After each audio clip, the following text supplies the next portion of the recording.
Es war einmal ein kleines, süßes Mädchen, das hatte jedermann lieb, der sie nur ansah. Am allerliebsten aber ihre Großmutter. Die wusste gar nicht, was sie alles dem Kinde geben sollte. Einmal schenkte sie ihr ein Käppchen von rotem Samt. Und weil ihr das so wohl stand und es nichts anderes mehr tragen wollte, hieß es nur das Rotkäppchen. Eines Tages sprach seine Mutter zu ihr: Komm, Rotkäppchen, da hast du ein Stück Kuchen und eine Flasche Wein. Bring das der Großmutter hinaus, sie ist krank und schwach und wird sich daran laben. Mach dich auf, bevor es heiß wird. Und wenn du hinauskommst, so geh hübsch, sittsam und lauf nicht vom Wege ab. Sonst fällst du und zerbrichst das Glas und die Großmutter hat nichts. Und wenn du in ihre Stube kommst, so vergiss nicht, Guten Morgen zu sagen und guck nicht erst in allen Ecken herum.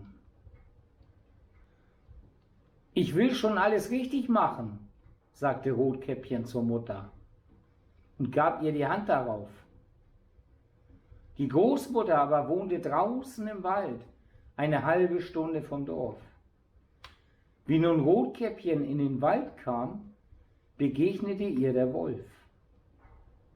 Rotkäppchen aber wusste nicht, was das für ein böses Tier war und fürchtete sich nicht vor ihm. Guten Tag, Rotkäppchen, sprach er. Schönen Dank, Wolf. Wo hinaus so früh, Rotkäppchen? Zur Großmutter. Was trägst du unter der Schürze? Kuchen und Wein. Gestern haben wir gebacken. Da soll sich die kranke und schwache Großmutter etwas zu gut tun und auch damit stärken. Rotkäppchen, wo wohnt deine Großmutter? Noch eine gute Viertelstunde weiter im Wald unter den 3 großen Eichbäumen. Da steht ihr Haus. Unten sind die Nusshecken. Das wirst du ja wissen, sagte Rotkäppchen. Der Wolf dachte bei sich: Das junge, zarte Ding, das ist ein fetter Bissen. Der wird noch besser schmecken als die alte. Du musst es listig anfangen, damit du beide schnappst. Da ging er ein Weilchen neben Rotkäppchen her, dann sprach er: Rotkäppchen, sieh einmal die schönen Blumen, die ringsumher stehen. Warum guckst du auch dich nicht um? Ich glaube, du hörst gar nicht, wie die Vöglein so lieblich singen. Du gehst ja für dich hin, als wenn du zur Schule gingst. Und ist so lustig draußen in dem Wald. Rotkäppchen schlug die Augen auf, und als es sah, wie die Sonnenstrahlen durch die Bäume hin und her tanzten und alles voll schöner Blumen stand, dachte es: Wenn ich der Großmutter einen frischen Strauß mitbringe, der wird ihr auch Freude machen.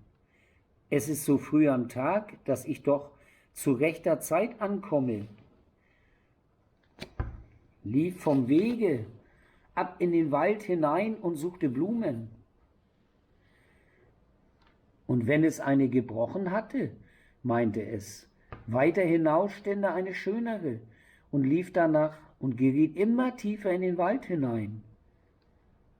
Der Wolf aber ging geradewegs nach dem Haus der Großmutter und klopfte an die Türe. Wer ist draußen? Rotkäppchen, das bringt Kuchen und Wein, mach auf. Drück nur auf die Klinke, rief die Großmutter. ich bin zu schwach und kann nicht aufstehen. Der Wolf drückte auf die Klinke, die Türe sprang auf, und er ging, ohne ein Wort zu sprechen, gerade zum Bett der Großmutter und verschluckte sie. Dann tat er ihre Kleider an, setzte ihre Haube auf, legte sich in ihr Bett und zog die Vorhänge vor. Rotkäppchen aber war nach den Blumen herumgelaufen. Und als sie so viel zusammen hatte, dass sie keine mehr tragen konnte, fiel ihr die Großmutter wieder ein, und sie machte sich auf den Weg zu ihr. Sie wunderte sich, dass die Tür aufstand. Und wie sie in die Stube trat, so kam es ihr seltsam darin vor, dass sie dachte, ei du mein Gott, wie ängstlich wird's mir heut zumut und bin sonst so gerne bei der Großmutter. Sie rief, »Guten Morgen«, bekam aber keine Antwort. Darauf ging sie zum Bett und zog die Vorhänge zurück. Da lag die Großmutter und hatte die Haube tief ins Gesicht gesetzt und sah so wunderlich aus. »Hey Großmutter, was hast du für große Ohren, dass ich dich besser hören kann? Hey Großmutter, was hast du für große Augen, dass ich dich besser sehen kann? Hey Großmutter, was hast du für große Hände, dass ich dich besser packen kann? Aber Großmutter, was hast du für ein entsetzlich großes Maul, dass ich dich besser fressen kann?« Kaum hatte der Wolf das gesagt, so tat er einen Satz aus dem Bette und verschlang das arme Rotkäppchen. Wie der Wolf seinen Appetit gestillt hatte, legte er sich wieder ins Bett, schlief ein und fing an, überlaut zu schnarchen. Der Jäger ging eben an dem Haus vorbei und dachte, wie, die alte Frau schnarcht? Du musst doch sehen, ob ihr etwas fehlt. Da trat er in die Stube, und wie er vor das Bette kam, so sah er, dass der Wolf darin lag. »Finde ich dich hier, du alter Sünder«, sagte er. »Ich habe dich lange gesucht.« Nun wollte er seine Büchse anlegen. Da fiel ihm ein, der Wolf könnte die Großmutter gefressen haben, und sie wäre noch zu retten. Schoss nicht, sondern nahm eine Schere und fing an, dem schlafenden Wolf den Bauch aufzuschneiden. Wie er ein paar Schritte getan hatte, da sah er das rote Käppchen leuchten. Und noch ein paar Schnitte, da sprang das Mädchen heraus und rief, »Ach, wie war ich erschrocken!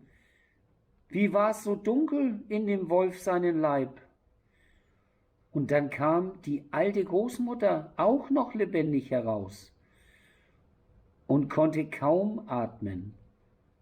Rotkäppchen aber holte geschwind große Steine.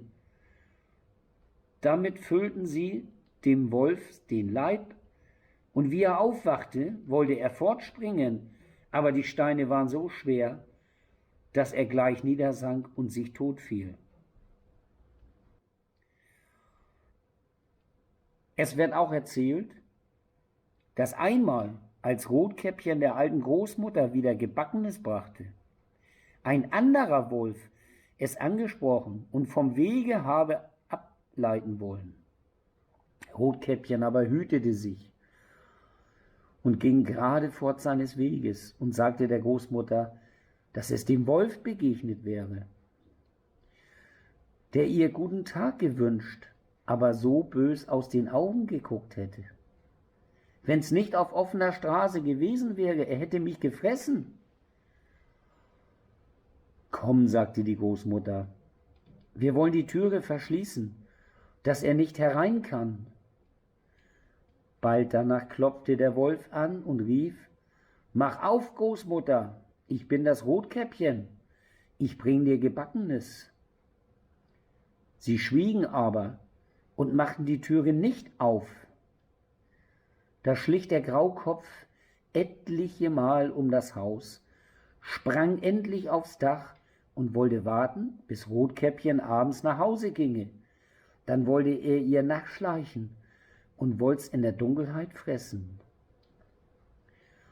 Aber die Großmutter merkte, was er im Sinne hatte. Nun stand vor dem Haus ein großer Steintrog. Da sprach sie zu dem Kind: Nimm den Eimer, Rotkäppchen. Gestern habe ich Würste gekocht. Da trag das Wasser, worin sie gekocht sind, in den Trog. Rotkäppchen trug so lange, bis der große Trog ganz voll war. Da stieg der Geruch von den Würsten dem Wolf in die Nase. Er schnupperte und guckte hinab. Endlich machte er den Hals so lang, dass er sich nicht mehr halten konnte und anfing zu rutschen. So rutschte er vom Dach herab, gerade in den großen Trog hinein und ertrank. Rotkäppchen aber ging fröhlich nach Hause, und von nun an tat ihr niemand mehr etwas zuleide.